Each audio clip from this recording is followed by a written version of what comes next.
여러분 그 후회의 힘이라는 책이 있습니다. 후회한다. 우리 인생에 후회 없이 사는 사람은 없죠. 네, 후회 그럼 우리는 꼭 안 좋은 면만 생각을 하는데 이 책에서는요 의외로 후회가 주는 유익이 있다고 말을 합니다. 과거에 어떤 경험한 것에 통해서 생긴 후회, 또 뭔가 결정할 때 내가 이렇게 결정하면 뭔가 후회할 것 같은데 이런 생각이 들어서 사람들이 사실 생존할 수 있었다라는 거예요. 과거의 기근이나 가뭄, 막 여러 가지 일들을 통해서 생긴 후회를 통해 미리 대비해서 우리가 이제 생존할 수 있었다라는 것이고요. 또 하나, 후회는 가끔 우리를 스스로를 조절하게 만든다라고 해요. 어떤 일을 통해 후회하면서 내가 다시는 이 일을 하지 말아야지. 그래서 자기 스스로를 절제하고 조절한다라는 거예요. 예를 들어 밤에 라면을 맛있게 드시고 다음날 아침에 일어났더니 얼굴이 달덩이가 되었어요. 거기서 후회가 없는 사람은 계속 먹는 것이고 후회를 하는 사람은 어떻게 해야 돼요? 다음에 내가 밤에 먹으면 안 되겠구나 하고 이제 절제를 하는 거죠. 그래서 생각해 보니까 후회가 우리에게 도움을 줄 때도 있습니다.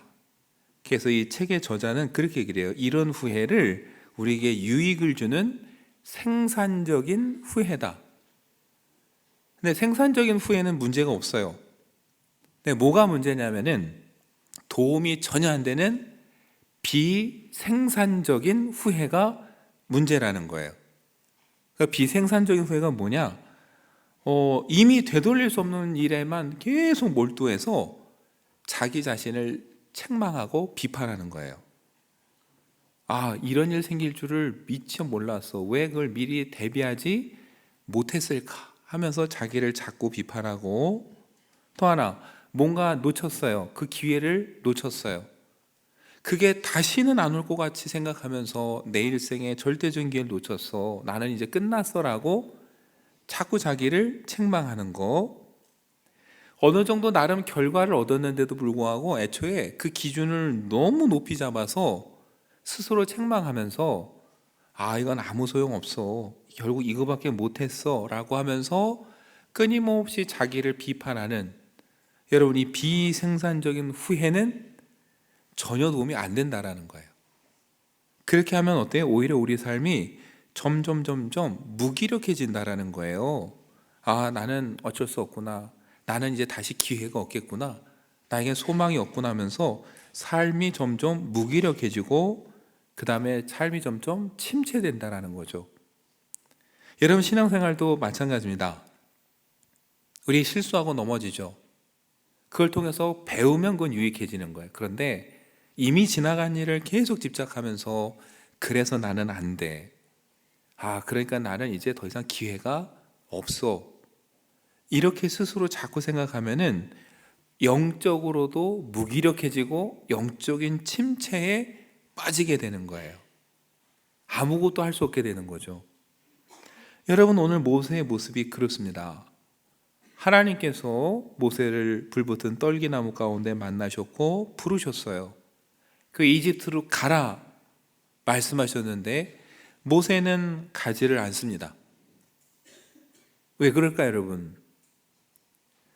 사실 이건 모세만의 문제가 아니라 앞으로 우리가 출애굽기에서 계속 보는 이스라엘 민족 전체의 문제예요. 어느 순간 그냥 무기력해지고 침체된 거예요. 이스라엘은 노예 생활에 길들여서 무기력해졌고요. 아무 소망이 없어요. 모세는 어떻습니까? 이집트 관리를 죽이고 도망와서 후회하면서 살았고, 후회하면서 40년을 광야에서 그냥 양떼를 치며 살았어요. 자신이 보기에 예전에 누리던 것을 다시 누릴 기회는 없어 보이고 가능성도 희박해 보여요. 그러니까 아무 의욕이 없는 거예요. 무기력하고 침체된 상태에 빠지는 거죠. 그런 때는 하나님 말씀하셔도 안 들립니다. 또 하나님 말씀을 안 듣다 보니까 더 무기력해지고 더 침체되는 악순환이 모세뿐만 아니라 우리 삶에도 계속 반복이 되는 거예요. 여러분 이런 모세를 하나님은 포기하지 않으시고 계속 격려하세요. 지팡이를 던져봐라. 지팡이가 뱀이 됐다가 뱀의 꼬리를 잡으니까 다시 지팡이가 되는 기적을 보여주시죠. 여러분, 이집트의 왕자로 40년을 산 모세에게는 특별한 기적이에요. 여러분, 그 이집트 파라오의 벽화나 장식을 보면 가끔 왕관에 뱀이 달려 있습니다. 코브라가 수호신으로 여겼거든요. 그러니까 지팡이가 뱀이 되고 뱀이 지팡이가 되는 이걸 통해서 하나님은 이집트의 파라오도 하나님의 통치 아래 있으니까 두려워하지 마라 보여주시는 거예요. 그런데도 모세는 움직이지 않습니다. 두 번째 기적을 보여주시죠. 손을 품에 넣었다 빼보라. 한 번 넣었다 빼니까 나병이 걸렸고, 또다시 넣었다 빼니까 그것이 깨끗하게 나았습니다. 여러분, 예전에 질병은 신의 영역이었어요. 특별히 불치병은 신이 내린 벌이에요. 누구만 해결할 수 있어요? 신이 해결할 수 있어요. 그러니까 이 기적을 통해 하나님은 모세에게 하나님이 진정한 신이시고 하나님이 이스라엘을 이렇게 고치시고 회복해 주실 것이다 라고 보여주시는 거예요.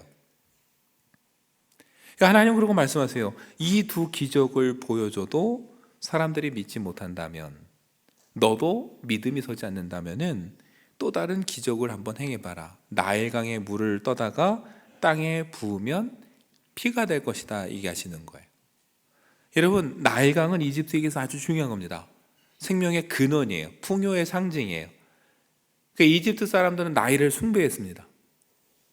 그런데 그 물이 피로 된다는 건 뭐예요? 나일은 숭배의 대상이 아니라는 거예요. 그것도 하나님이 통치하신다라는 걸 보여주시는 거죠. 여러분, 하나님은 그렇게 무력하고 영적 침체에 빠져있는 모세에게 할 수 있다. 내가 함께한다. 내가 도와준다. 가라 얘기를 하시는 거예요. 그런데 모세의 반응은 이렇습니다. 출애굽기 4장 10절에 보니까 주여, 나는 본래 말을 잘하지 못하는 자니이다.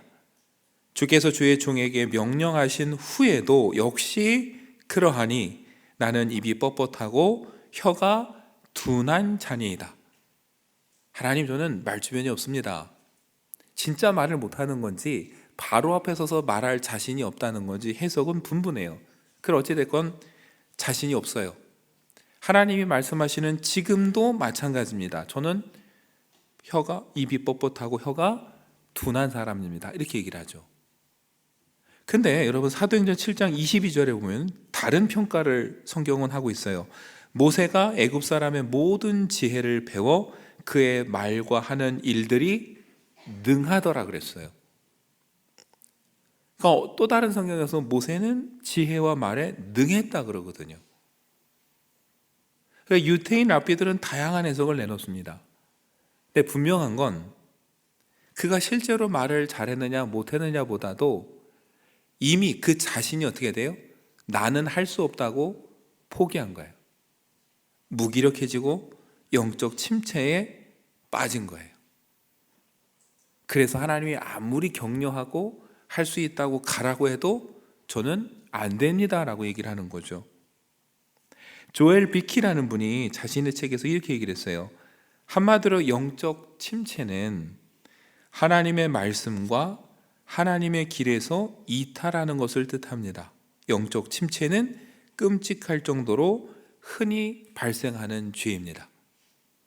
영적 침체는 아까 말씀대로 하나님의 말씀으로부터 멀어져서 자꾸 사람에게 집중할 때 생기는 거예요. 안 되겠는데? 이거 못하겠는데? 나는 자격이 없는데? 근데 여러분, 이게 모세 같은 사람에게는 벌어지지 아니라는 거예요. 오늘 저 여러분 매일매일 삶 속에 자주 나타나는 현상이 이 영적 침체라는 거예요. 그래서 여러분, 우리는 하나님의 말씀부터 멀어져서는 안 되는 거예요.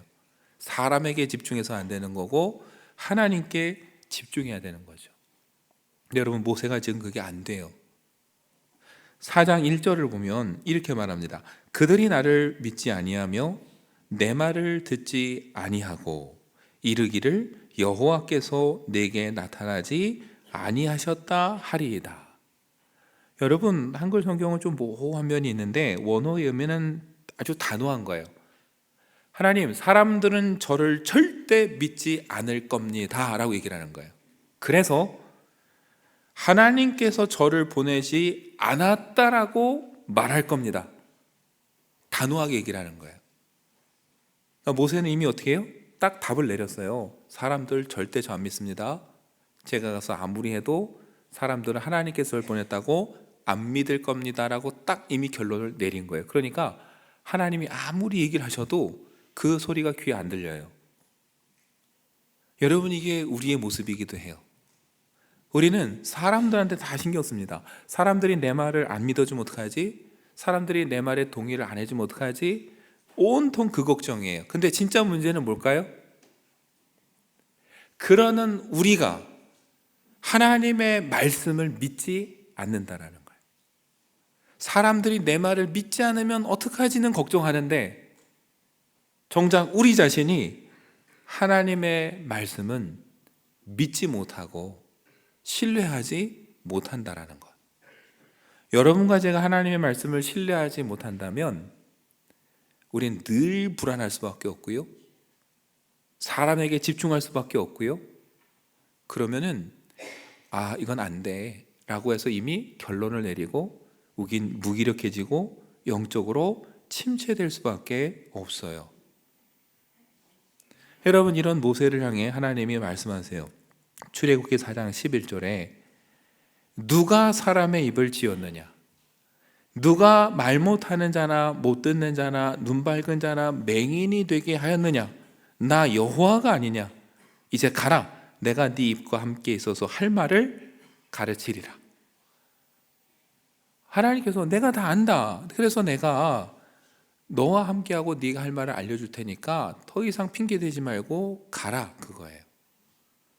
여러분, 하나님께서 눈을 못 보게 했다, 말을 못하게 했다라고, 이게 핵심이 아니에요. 하나님이 창조주의니까 말을 하든 못하든 보든 보지 못하든 그건 하나님에게 아무 문제가 안 된다가 핵심이에요.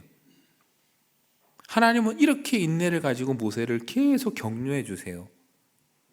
근데 여러분, 안타깝게 모세는 또 이렇게 말합니다. 오늘 우리가 읽은 본문이죠. 13절에 뭐라고 합니까? 모세는 말해요. 주여, 보낼 만한 자를 보내소서. 보낼 만한 자를 보내소서라는 말, 어떻게 보면 겸손해 보여요. 저는 자격이 안 됩니다. 그러나 이 말을 또 한 번 생각해 보면 무슨 말이 됩니까? 하나님은 그러면은 뭐예요? 보낼 만한 사람인지 아닌지도 뭐예요? 구분도 못하는 분이 돼버리는 거예요. 그렇잖아요, 여러분. 보낼 만한 자를 좀 보내세요. 저는 보낼 만한 사람이 아니에요. 그 얘기는 뭐예요? 하나님, 그렇게 사람 보는 눈이 없으세요? 그 얘기잖아요.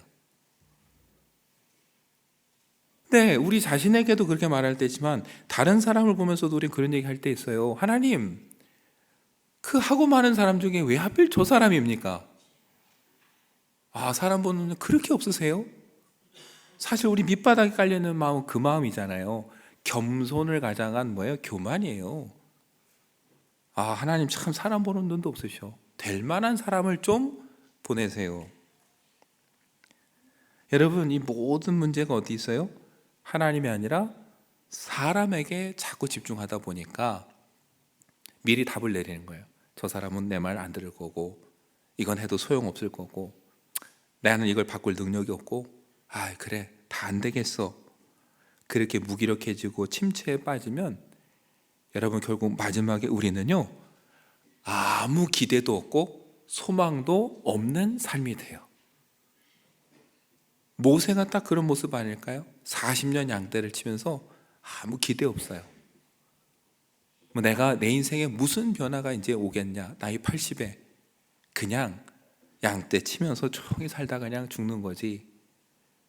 그런 모세에게 하나님이 아무리 얘기해도요, 모세는 꿈쩍도 안 합니다. 오히려 그게 부담스러워요. 하나님, 절 좀 그냥 두시지. 이제 뭘 하겠다고 저를 자꾸 귀찮게 하십니까? 그래서 갈 듯 하면서도 자꾸 이 핑계 저 핑계 되는 거예요. 여러분, 그런 모세에게 하나님이 이번에 아주 단호하게 얘기를 하세요. 14절에 보시면 여호와께서 모세를 향하여 어떻게 해요? 노하여 이르시되 그랬어요. 화를 내시는 거예요. 화를 내시면서 말씀하세요. 네 형 아론이 있지 않냐? 그가 말을 잘 하지 않느냐? 그러면서 뭐예요? 네가 할 말을 그에게 전하라. 그리고 네가 할 말은 뭐예요? 내가 너에게 알려줄 테니까 걱정하지 말고 가서 형에게 전하라는 거예요. 뭡니까? 하나님이 뭐가 필요한지 이미 알고 다 예비하고 있으니까 너는 그냥 가라. 제발 가라. 이 얘기예요. 여러분, 그게 모세에게 하시는 이야기지만 오늘 머뭇거리면서 우리가 여기서 뭘 더 할 수 있겠어라고 눌러 앉아 있는, 주저앉아 있는 저와 여러분을 향해서 주시는 말씀일 수도 있는 겁니다. 자꾸 우리에게, 사람에게 집중해서 여러분, 내가 단정짓고 포기하고 기대와 소망을 잃어버리고 침체에 빠질 게 아니라 하나님을 바라면서 소망을 가질 필요가 있어요. 예전에 제가 간략히 소개해드린 적이 있는데, 한 여행 작가가 마을 버스를 타고 세계 여행을 하고 나서 책을 썼고 한참 강연을 다닌 적이 있어요. 이분이 50대에 새로운 일을 해보겠다고 했는데 2년 동안 진척이 없어요. 길이 보이지 않아요. 그분이 강연 때 그렇게 얘기했어요. 무기력해지고 우울증이 오기 시작했다고. 길이 보이지 않으니까. 매일 하는 게 언덕을 오르내리는 게 반복된 일상이었어요. 근데 어느 날 언덕에서 내려다 보니까 고갯길을 힘들게 올라오는 마을 버스가 눈에 띄었는데 그게 꼭 자기 인생 같다라는 거예요. 맨날 똑같은 자리를 계속 돌면서 똑같은 일을 반복하는 게 꼭 자기 같더래요. 그래서 결단했어요. 저 마을 버스와 함께 내가 세계 일주를 떠나겠다. 그래서 50대 중반에 폐차를 6개월 앞둔 마을 버스를 삽니다. 수리를 하고 버스에 이름을 붙여줬어요. 그리고 그분 책에도 이름을 부릅니다. 이름이 은수예요.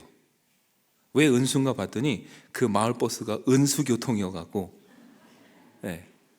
버스의 이름을 애칭을 은수라고 붙이고, 여러분, 장장 5개 대륙에 48개 나라에 147개 도시를 거쳐서 7만 킬로미터를 마을버스를 타고 여행을 했다고 해요. 근데 참 인상 깊은 게, 여러분, 마을버스가, 우리 동네에도 마을버스가 다니지만 이 동네 골목을 100km로 달릴 일이 없잖아요. 최고로 달려봐야 60km예요. 차도 속도 제한 장치가 있대요. 그래서 이분이 여행을 가기 전에 이 제한 장치를 풀었어요. 그런데도 오랫동안 60km로 다니니까 차를 아무리 밟아도 60km 이상 잘 안 간대요. 고속도로에서 70km, 80km를 달렸더니 마치 차가 자기 죽겠다는 듯이 차가 찢어지는 듯한 굉음을 나더래요. 차가 터지는 줄 알았대요. 근데 신기한 건 그렇게 달리다 보니까 어느 순간부터 70km도 잘 달리고 조용해지고, 그 다음 80km로 잘 달리고 조용해지고. 이분이 정말 짜릿했던 때가 언제냐고 물어봤더니 안데스 산맥을 지나서 도로를 달리는데 120km의 속력으로 대형 버스를 추월했을 때 정말 짜릿하고 기뻤다고. 여러분, 그래서 그분이 이런 얘기를 해요. 참 인상 깊은 얘기를 했는데, 은수는 평생 시속 60km 이상으로 달려보지 못한 마을버스였습니다. 만일 그가 그대로 폐차됐다면 그는 자신을 60km 인생으로 알고 죽었을 겁니다. 근데 이 마을버스가 저를 만나지 않았다면 자기의 한계는 시속 60km로 알았을 겁니다. 그렇게 폐차돼 죽었을 거라는 거예요. 근데 알고 봤더니 어때요? 120km도 달릴 수 있는 차였고, 맨날 그 동네만 도는 게 아니라 세계를 누빌 수도 있었다라는 거죠. 그래서 그분이 강연 때 이런 얘기를 해요. 자기의 능력을 스스로 정하지 말라. 여러분, 마을버스도 하물며 누구를 만나느냐에 따라서 한계가 달라졌어요. 바뀐 건 뭐밖에 없어요? 그 운전대를 붙잡은 사람이 바뀌었는데 차의 능력도 삶도 변했어요. 여러분, 우리의 삶이 그런 것 같아요. 전에는 우리가 우리의 삶의 운전대를 붙잡고 뭘 해보려고 했어요. 그랬더니 우리 인생이 늘 똑같은 동네만 계속 돌면서 그냥 60km짜리 한 개의 인생이라고 생각을 했어요. 그런데 이제 어때요? 하나님께서 우리의 삶의 주인이 되시고 운전대를 잡으면 바뀔 수 있다라는 거예요. 그러니까 하나님께서 모세의 삶에 개입하셔서 이제 다시 운전대를 잡으셨어요. 가자고 하는데 마치 그 은수가 굉음을 내는 것처럼 모세가 죽겠다고, 이러다 죽는다고, 못 가겠다고 계속 소리를 지는 거예요. 근데 우리는 출애굽기를 읽어서 압니다. 그 뒤에 모세는 어때요? 맞아요. 홍해를 가르고 광야를 가로질러서 가나안 문턱까지 갑니다. 바뀐 건 뭐예요? 그 삶의 운전대를 하나님이 잡으신 후예요. 여러분, 오늘 하나님께서 지팡이를 잡으라 하면서 말씀하셨어요. 그 지팡이가 특별합니까? 그동안 40년 양떼치면서 쓰던 지팡이인데 하나님께서 함께 하실 때 그 지팡이를 통해서 하나님은 놀라운 일을 해가시는 거죠. 여러분과 제 삶에 하나님이 찾아오셔서 뭔가 바꾸고자 할 때 우리 마음에 두려움이 생길 수 있습니다. 나도 모르게 굉음을 낼 수 있어요. 죽겠다고. 그러나 그때 우리가 할 일은 그 하나님을 신뢰하고 따라가는 거예요. 그러다 보면 우리가 생각했던 그 한계를 우리가 넘을 수 있는 겁니다. 우리의 힘이 아니라 주님이 주시는 능력으로. 그래서 바울이 말하잖아요. 내게 능력 주시는 자 안에서 내가 모든 것을 할 수 있느니라. 그리고 바울은 또 말합니다. 로마서 15장 13절에서 소망을 주시는 하나님께서 믿음에서 오는 모든 기쁨과 평화를 여러분에게 충만하게 주셔서 성령의 능력으로 소망이 여러분에게 차고 넘치기를 바랍니다. 로마 교회를 위해서 기도하는 거예요. 여러분 삶에 소망과 기대가 가득 차길 원합니다. 근데 아시잖아요. 로마 교회 교인들의 형편은 그러지 못했어요. 그 소망은 어디서 오느냐? 소망의 하나님께서 성령을 통해 우리의 삶에 기쁨과 평화를 주신다고 우리가 믿을 때 그 하나님께서 소망을 주신다라는 거예요. 여러분과 저도 그런 소망을 가졌으면 좋겠습니다. 여러분, 모세는 보낼 만한 자를 보내소서 그래요. 우린 사람에 집중합니다. 이 사람이 할 수 있을까 없을까? 그러나 성경은 보낼 만한 사람을 찾는 게 중요한 게 아니라 그 사람을 누가 보냈느냐를 더 중요하게 여겨요. 모세가 중요한 게 아니라 모세를 보내시는 하나님이 중요한 거예요. 그래서 모세가 그 일을 하는 거죠. 모세의 손에 들렸던 지팡이가 특별하진 않지만 하나님 손에 붙잡힐 때 특별하게 사용된 것처럼 모세도 특별한 인간도 아니고 보낼 만한 사람은 아니지만 하나님이 선택하셔서 보내실 때 그 일을 감당하게 되는 것이죠. 여러분과 제가 금년 한 해 정말 하나님의 복음을 드러내는 선교적 교회, 선교적 교인으로서 살아가는 것, 여러분 우리 생각으로 안 된다라고 판단될 때가 있을 것이고 내가 서 있는 자리에서 내가 뭘 할 수 있을까 생각할 수도 있어요. 중요한 것은 우리가 아니라 우리를 보내시는 하나님을 믿고 가야 된다는 것. 저와 여러분이 그 믿음으로 달려가고 승리하고 우리 교회의 지경이 더욱더 넓혀지는 2025년 되시기를 간절히 축원합니다.